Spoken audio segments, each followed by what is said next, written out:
Bonjour à tous, j'espère que vous allez bien.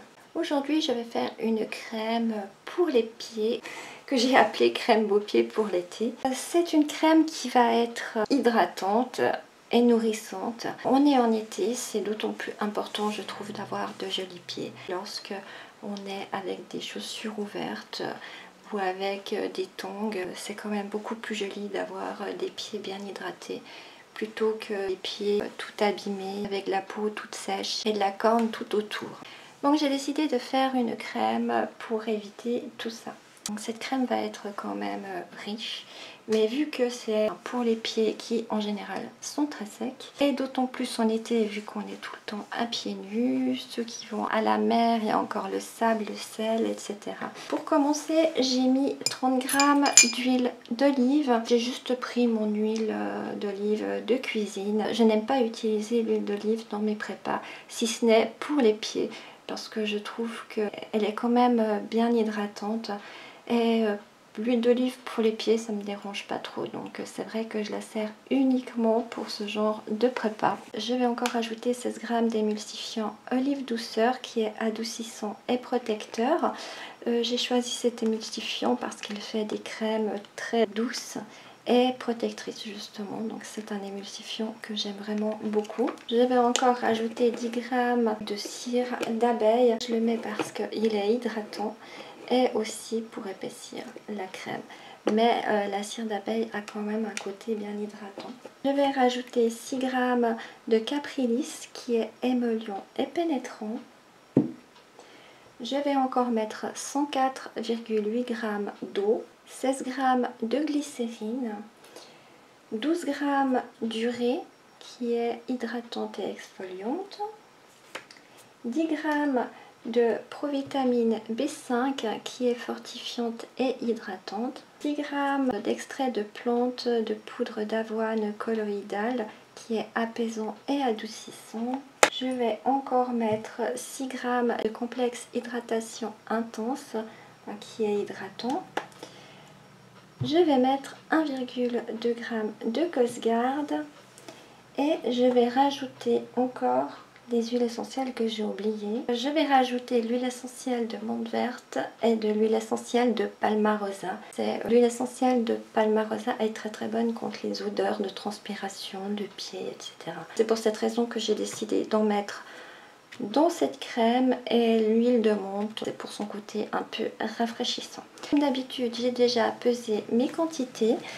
Dans cette casserole, j'ai 30 g d'huile d'olive, 16 g d'émulsifiant Olive Douceur, 10 g de cire d'abeille, 6 g de Caprilis et c'est tout.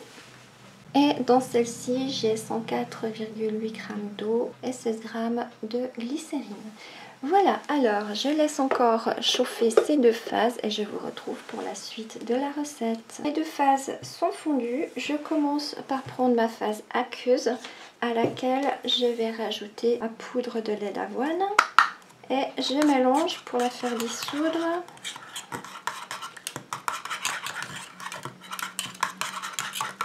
Je rajoute mon urée.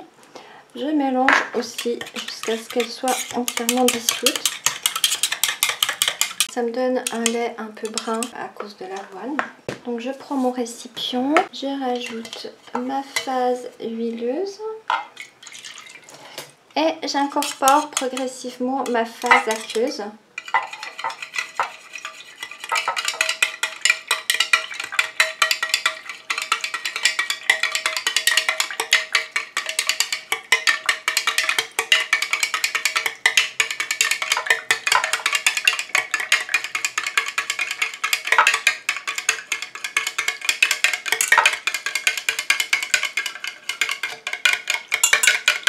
Je continue à mélanger comme ça jusqu'à ce que ma crème ait épaissi. A tout à l'heure. Ma crème a bien épaissi. Je vais rajouter mes 10 g de provitamine B5. Je mélange.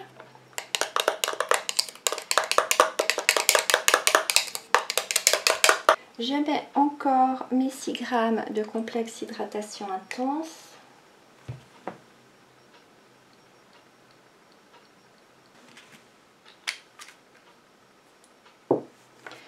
Et je mélange à nouveau.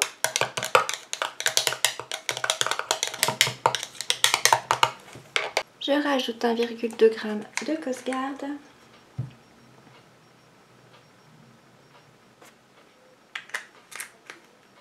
Je mélange. Je mets 10 gouttes d'huile essentielle de Palmarosa.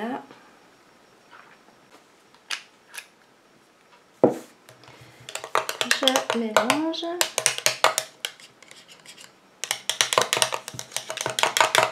Et je mets ma menthe. Je vais déjà essayer d'en mettre 10 pour voir si ça suffit. C'est de l'huile essentielle de menthe verte que j'ai mis parce qu'il y a 2 sortes de menthe. Et 10 gouttes, c'est suffisant. Et je vais la mettre en pot.